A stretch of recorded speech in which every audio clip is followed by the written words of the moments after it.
maybe people know or can sense that you're hurt, but you can't even tell them because it's not physical. Since they can see the suffering, they think it's not there. Some people are mindful and give you a space, but how do you know somebody needs the space?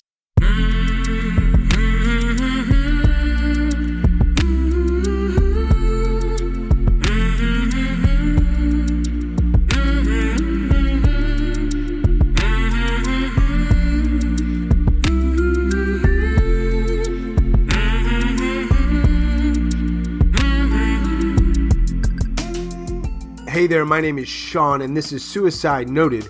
On this podcast, I talk with suicide attempt survivors so that we can hear their stories. Every year around the world, millions of people try to take their own lives, and we almost never talk about it. We certainly don't talk about it enough. And when we do talk about it, many of us, including me, are not very good at it. So one of my goals with this podcast is to have more conversations, and hopefully better conversations with attempt survivors. Why? Well, as you probably know, we want to help more people in more places feel a little less shitty and a little less alone. If you are a suicide attempt survivor and you'd like to talk, please reach out. hello@suicidenoted.com on Facebook or Twitter @suicidenoted. You'll also find some other things in the show notes, including an additional way to reach out to us via a recorded message, a link to our Signal group, which is somewhat new and right now rather small. It is yet another space to have these kinds of conversations. You can learn a little bit more about our programs and presentations, and of course, our new membership. And special shout out to Kayla, who recently joined our membership program as a premium member. There are some perks, but mostly you're just helping out and supporting this cause, this movement, and I really appreciate it. And I'm sure everybody who listens appreciates it as well, because you really are helping. Again, you can learn more about that. Follow the link in the show notes where it says membership. Finally, we are talking about suicide on this podcast, as the name suggests, and we know it's probably not a good fit for everybody, so please take that into account before or as you listen. But I do hope you listen, because there is so much to learn. Today, I am talking with S. S lives in El Salvador, and she is a suicide attempt survivor. Hey, S. You are the first person I'm speaking to in the country of El Salvador, which is exciting for me. It's important to talk about it. And you are a suicide attempt survivor. Yes. Before we get into talking about that stuff, I am curious how you found this podcast. And then the part 2 of that question is why, once you found it, you decided to reach out to me and talk about it, which I don't think a lot of people do. Well, I was listening to mental health podcasts, but I wasn't looking precisely for the kind that tell you not to do things or to go to a therapist or that try to tell you what to do, but mostly podcasts that interview people who are now aware they have a mental illness, and they tell you their experience about it, how they cope, how they're doing. Some of them talk about suicide, if they tried or not. I found this interesting. Why are people not talking about that? So I wanted to know more. So that's how you found it. Part 2 of that question, why do you want it? And I'm glad we're talking. How are you comfortable to talk about it, knowing people will hear this? You're kind of identifying yourself to people, even though you might not meet them. You're sharing some rather personal things. I wouldn't call it a cautionary tale, but it's the fact that nobody talks about it. Okay. That makes people not really talk about it, try not to think about it, not face it or accept it, or try to make more of that. Here in Latin America, it's like tough love or you're weak. People here don't want to be other, and the joking is a little bit harsh. People are like a little bit tough love when joking and they pick up on you, but you're supposed not to take it seriously. But when everybody does that and they tell you, why are you so weak? Why don't you joke with us? What happens with you? And then maybe some of us start thinking about just disappearing, because that's what it seems like people want from you, since you can't take a joke. But you're not even allowed to say it hurts you. the general thought here for suicidal thoughts is that you should, like go out, maybe do some exercise. How about you get a pet? It's gonna go away, man. People evade it. Yeah. So if maybe they knew that someone here, probably I'm not the only one, is willing to talk about it and willing to listen, maybe they will face the thoughts Hmm. and think a little bit more about that. Maybe talk to somebody. It must be hard for anybody in El Salvador or surrounding countries because when so few people talk about it, we know that there's plenty of people suffering. That's not even up for debate. The suffering gets worse because they don't feel like they can talk about it, almost like a spiral downward, right? Yes, it's like I called it the pain spiral. Maybe people know or can sense that you're hurt, but you can't even tell them because it's not physical. They Mm-hmm. can't see it. Right. Since they can't see the suffering, they think it's not there. Some people are mindful and give you a space, but how do you know somebody needs the space? How old are you? 37. 37. Do you remember about the time in your life when you first started thinking about suicide as a possible option for you? Thinking I was probably 9 or 10, but Okay. it wasn't suicide, kill myself. It was more like I don't want to be here. I want to disappear. At 9, 10 years old, don't have that answer. And you Mhm. can't ask the adults. 9 or 10, thinking, when's the first? And I know you said you have 2 attempts. So how old were you for the first attempt? 14, 14, you tried. 14. All girls school, religious cliques. Yeah. And I was not part of any clique. I was called a leftover. And people stopped bullying me, but they started ignoring me. So maybe I should just go away. And I was thinking this with the box cutter with me. I was already panicking, like thinking, who will find me? Will my brother find me? Will my father find me? What's the explanation? Are you going to write anything? Is this somebody's fault? I was thinking all this and crying. And if I was ready and I was afraid, and all the panicky feelings, anxiety, took the cutter and went to the bathroom. I was thinking all this. And at that moment, childhood friend called. If you didn't get that call, you think you would have finished it, completed suicide? Yes. You didn't, obviously, you didn't do it. You didn't die. You're 14. Do you tell anybody about this? Because that's a pretty big thing you just went through. And now you're alive and, you've got school tomorrow, normal life stuff. I would imagine it's not so easy just to go back to life. I just walked back home and went to my room and sat in the floor and went numb. I don't know for how long. Right. Makes sense. From 14 to 27, when you tried for the second, and what's your life like? Since I entered that school from 7 to 17, 10 years, I went for bullying and being ignored most of the time. Well, then university. Well, nobody knows each other there, so it was a little bit easier for me. I was still very shy, but at least I wouldn't be like, oh no, these people know me. Or In that time, later in high school and then college or university, did you think about suicide, or was that sort of something that didn't feel like you were going to do that again? and I even still have the thought. I was used to be Miss Perfect because I had a scholarship for both things. Okay. So I had to be perfect. I had to keep my grades up. College doesn't go that easy on you. Whenever I had a bad grade, I would think like, maybe I should have done it that time. Maybe I should have finished that thing. Or what am I doing here? I don't even like these things. Or I'm not even good at this. And when Yeah. when you have been depressed for a long time, you have gone numb, dissociated to the thoughts come back practically because you are used to think that way. Like the same phrase you have always used on your mind when you feel bad, it's coming back to you. Unfortunately, those were suicidal thoughts. But again, as when I was 8 or 9, I didn't think further about that. It was just like, oh, I want to disappear. I want to off myself, or what am I even doing here? But none didn't go further. Let me ask you this question. So when you're dealing with all that stuff though, I mean, look, you're not trying, but you're thinking about it. Did you ever talk to somebody? I know you said earlier it's not an easy thing there, especially, but did you ever have a friend or a counselor to? No, I Never. was Miss Perfect, remember? So you're saying Miss Perfect wouldn't talk about those things? Is that what Miss Perfect is supposed to do? Yes, or that's what I thought still at Right. college.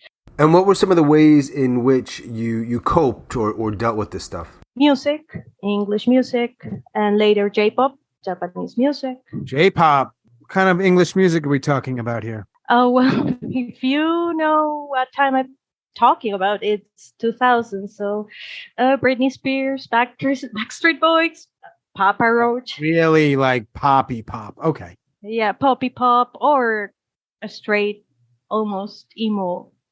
Got it. You go into your 20s. Take us from wherever you are to the second attempt. Life fell apart. My mom got cancer, and my dad followed, not with cancer, but emotionally speaking. Since you don't talk about mental illnesses or struggles, most likely his body got it. His health got worse. At the time, I had taken a loan for him. And then they fell sick.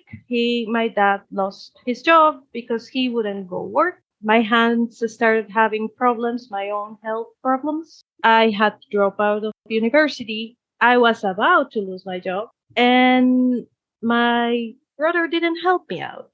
I stopped talking to my friends. If I talked to someone, I knew I would ask them for money, and I didn't want to lose friends that way. So I isolated myself.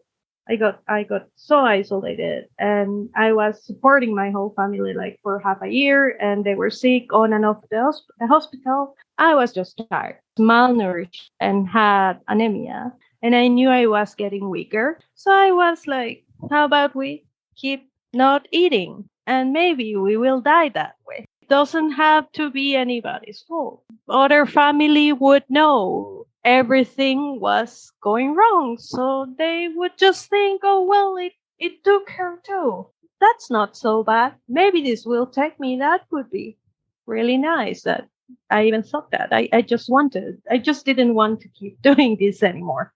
It was too big for me. And then? So I lost the job. I was still trying to pay the loan. My parents got better. My mom's cancer free.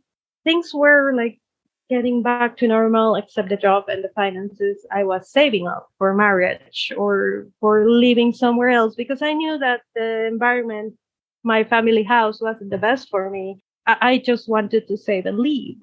So how long did that last for where you were not eating? When all these things started to happen, like the length of all these horrible happenings was like 1 year and a half. So maybe I had stopped eating as much.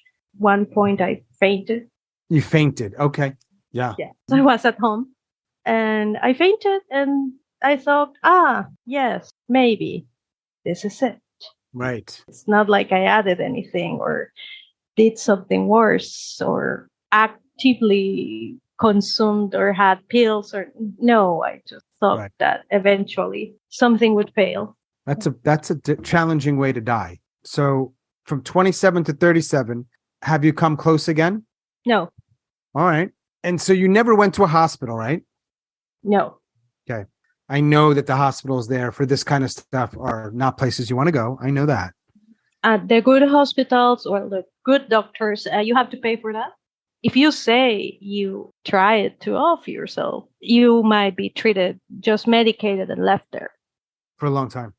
Yes. My mom loves image, and she's the kind of person who would not want that kind of attention. So I was also afraid of that. Oh, yeah? Even years later. Oh, yeah. She also abused me as a child. They didn't talk to me. Well, my dad was normal, but he had 3 jobs at the time. And then school was not okay. So I grew up pretty isolated. So if she knew I went to that one hospital, I was afraid of her reactions. So I didn't go. Have you ever seen a therapist or a counselor? As a child, and my mom stopped me from it, but I haven't. Okay. So have you ever been on medication? No. Is it common in El Salvador for people to be medicated for mental health things? Yes, but it's too common. There many doctors try to kind of talk to you and medicate you right away. Some of them are not very nice or thinking about you precisely as a patient. They just want to prescribe you medication. Seems to be the general sentiment. I have had friends later in life from work or college that I still talk to that tried, and they had to leave.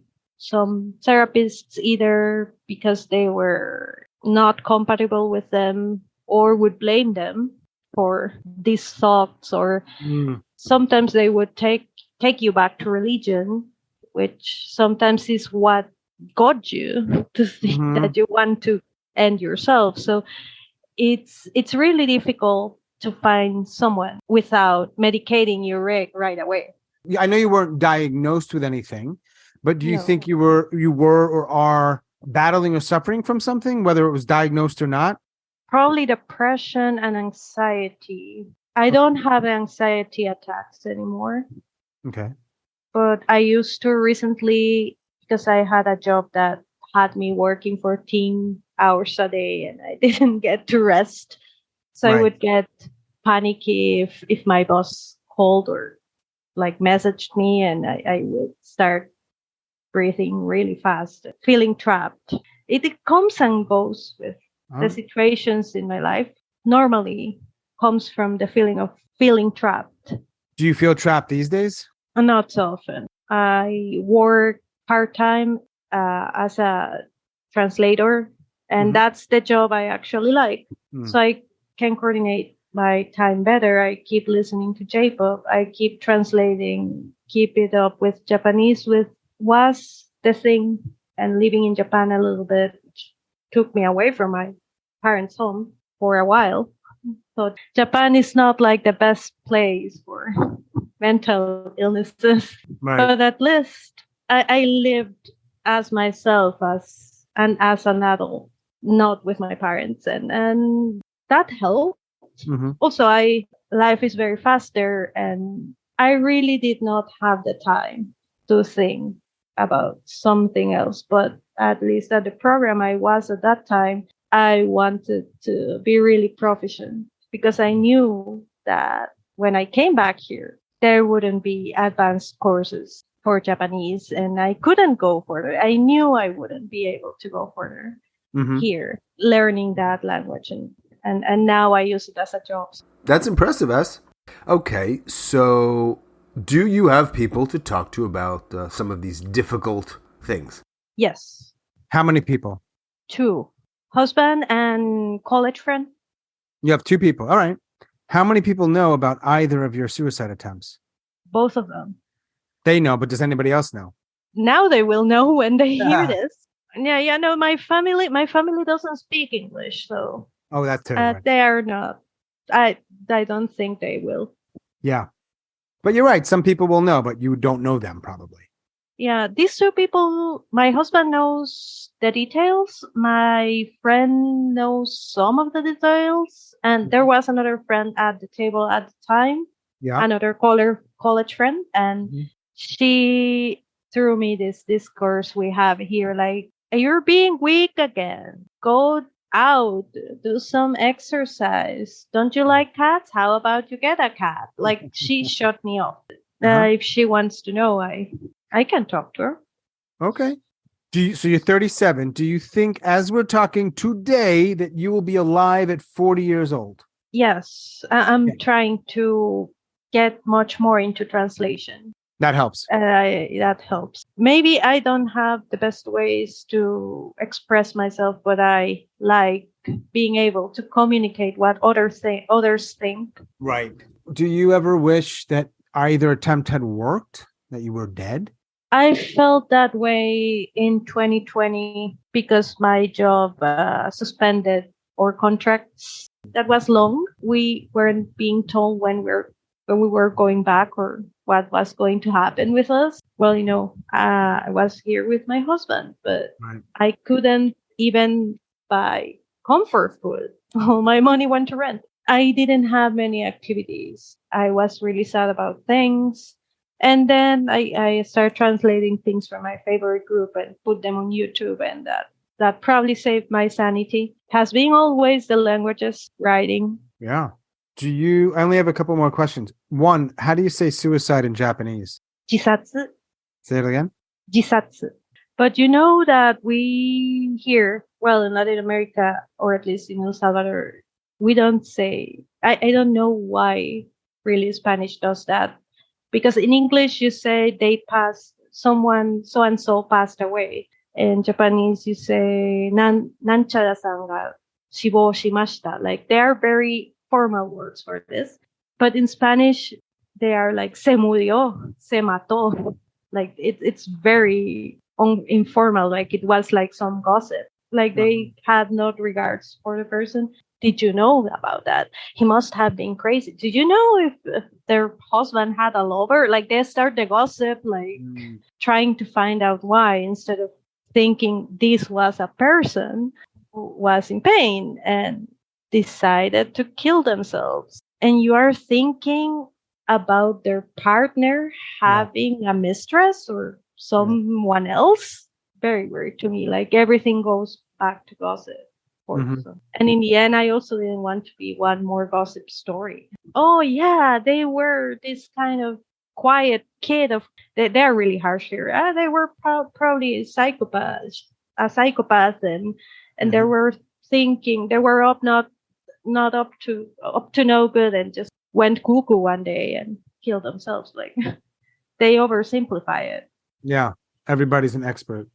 Do you have any myths that are on your mind that you want to dispel? People who have suicidal thoughts are not weak-minded. Are not weak-minded.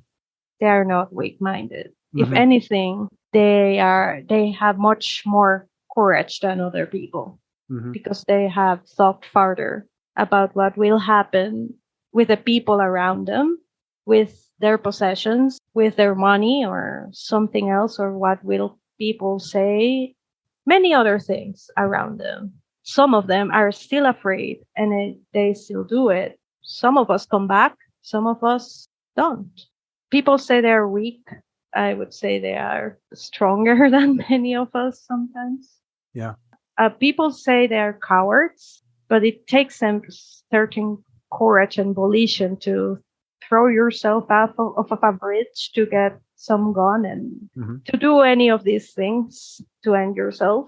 It's not something a coward would do. So I would think they have some more. They are not cowards, and they are not selfish. And sometimes that's why some people, like the ones I've listened to at the podcast, come back for. One of them mentioned that they didn't do it because their sister would find them, and that she would be devastated, and they didn't want them that for their sister. So they didn't do it that day. Most people think about others rather than themselves. Seems so. Yeah. All right. So El Salvador, numero uno in El Salvador for this podcast, as 3 languages, married, is going to make it to 40 and past 40. Probably. Hopefully.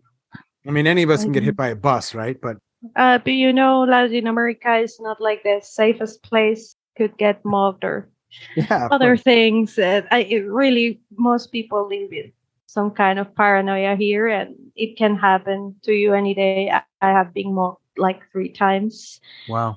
Knife on my neck 2 other times. Yeah, you could just cross the street and there's a truck coming for you, and that's it. Yep. You never know. That's true. Do what you can. And what else would you like to share, or if anything, about suicide or anything related to this stuff? I wouldn't tell anybody to not do it, because that's on themselves. That's their choice. But if they have a passion, they could probably try to follow that passion a little bit. To see if, like I told you, at some point I was too busy to think about this. Nobody is saying they have to stop thinking about suicide, but upon revisiting, you might change your mind or not. But you would never know if this passion would get get you elsewhere if you don't try it. Yeah. Right now, you can do many things. And when I was 14, you only had my books and no friends and couldn't go out. But now there's TikTok, there's Instagram, there are blogs. You can, if you want to put something out there so people see it, you can. There are many ways. You can still choose not to show your face or even use your voice. There's lots of technology for you to do that. There are some people who have found solace in playing video games with other people, even if they are just playing and not interacting. They are happy that they are not alone at times. So there are many other things you can do. Yeah. If you want to get something to communicate something, like you want to get our voices out for others to hear. And technology, internet, podcasts have made it possible. I'm really glad that you're doing this. For sure, yes. I couldn't do this without technology. Impossible.